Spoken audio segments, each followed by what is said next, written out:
Hi guys, welcome back to my channel. My name is Autumn Brooke, and today I will be giving you 5 tips I wish I would have known as a first-year teacher.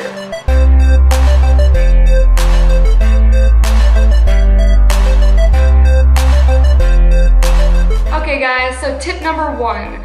Don't be afraid to ask for help from other teachers. Most of these people got into this career field because they love helping people and they genuinely love teaching. So something I didn't really know or expect was how willing to share most people on my team and even around my campus really were. People like to help, so really just reach out and ask, and I guarantee you these people will be more than happy to help you wherever they can. When you're new from graduating, you think that you need to plan all these crazy, fun, exciting lessons, but what I didn't know is that it will save you a lot of time if you reach out to people on your team first and see what they have before you go into planning a long, creative lesson. Little do you know, they might already have something that is just as great, and you can always tweak it. And from my experience, everyone on my team has been wonderful and they want to share what they have, especially if they've taken a lot of time and effort. They're usually pretty proud of it and they want to give you something that they know is successful and that has proven to work out in their room. People don't expect you to come in as an amazing teacher. They expect that you're new and they expect that you're going to need help along the way. So go into your first year knowing that it's okay to not bring a lot to the table with your team during your lesson planning periods. Learn as much as you can, dive in, and just know that people know you're new, they want to help you, and they know that you're right where you need to be. Alright guys, so tip number 2 that I have for you is all about building relationships with your students. Yes, it really is as important as you learn in college, as everyone says, it really is. That being said though, my mistake that I made my first year of teaching was that I was more so their friend, and you need to start off being their teacher. Being a younger teacher and teaching 7th graders, you know, my first year we were only 10 years apart. So, and you know, I also have a younger brother who is in 8th grade. So he was in 7th last year. So it was very easy for me to naturally relate with my students, and that is a great thing. But at the same time, my advice is start off more strict because you can always loosen the reins as you go. You want them to like you, but that will come naturally as you're just yourself. Just be true to yourself, be yourself and who you are as a teacher, and those relationships will form naturally. Try to be firm but fair. It's okay to relate with them. It's okay to help them get to know you and want them to get to know you and you want to get to know them. Those things are so important. I found myself in January and February of the school year really having problems with classroom management. So I think that this year, my second year, I really tried to do it a little bit differently, starting off with still building those relationships because they are so important, but at the same time, making sure that students see you as their teacher first. Do I care about them as my student? Of course I do, but at the same time, they need to respect that I'm the teacher, and that's the number 1 thing. That's the best way to get your classroom to run efficiently. Alright guys, so tip number 3 that I have for you today is do not be afraid to try new things. Whether that be trying groups, maybe groups aren't working, try splitting up your desks into pairs, into partners. If an activity is not working, throw it out. If a system that you have in place just really is not effective, start from scratch. I think as a first-year teacher, I really had it in my mind with this is the system I'll have in place. This is what I'll do for bathroom sign-outs. This is how I will manage someone who's off task. This is how I will have students turn in work. The thing is, and the way to be the best teacher you can possibly be is do not be afraid to change things up. If something's not working, toss it.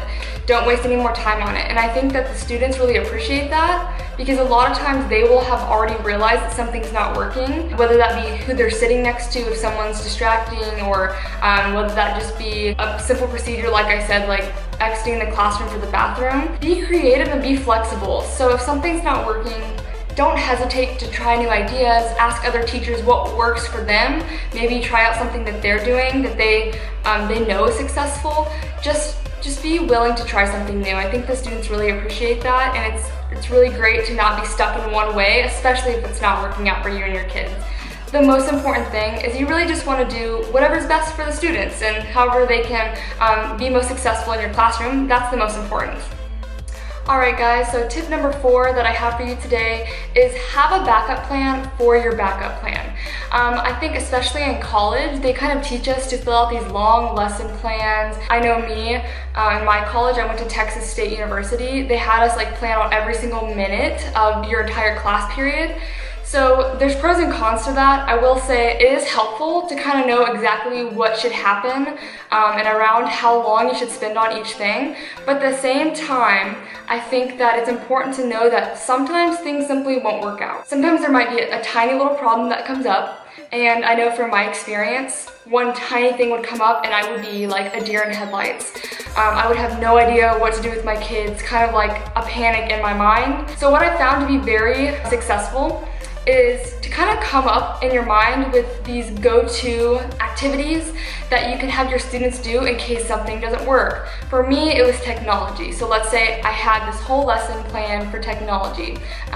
Well, the internet's down at our school. So what do? For me, as a language arts teacher, my number one go-to would be have them read. So they would just simply, I would say, okay guys, you know, I'm so sorry it's not working. Let's go ahead and just read for about 15 minutes while I try to get this working.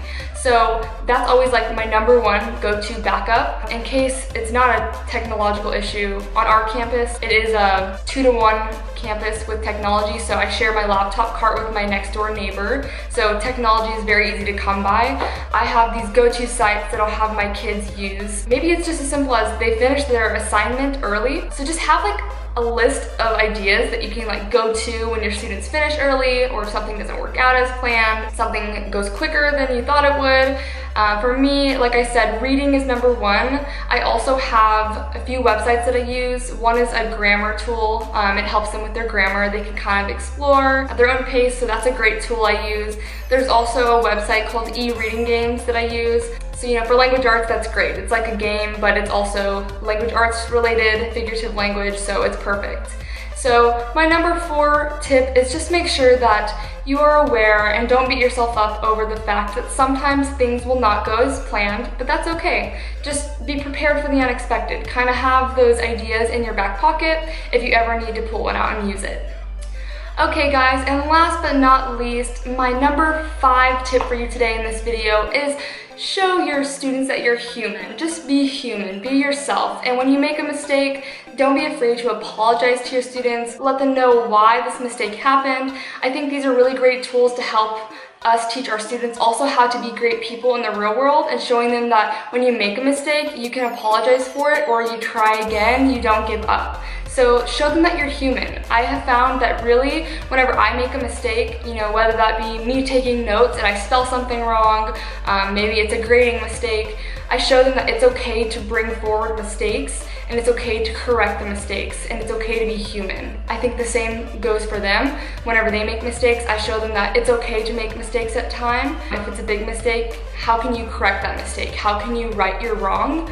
And I really think this helps to build those relationships like we talked about in my first tip for you.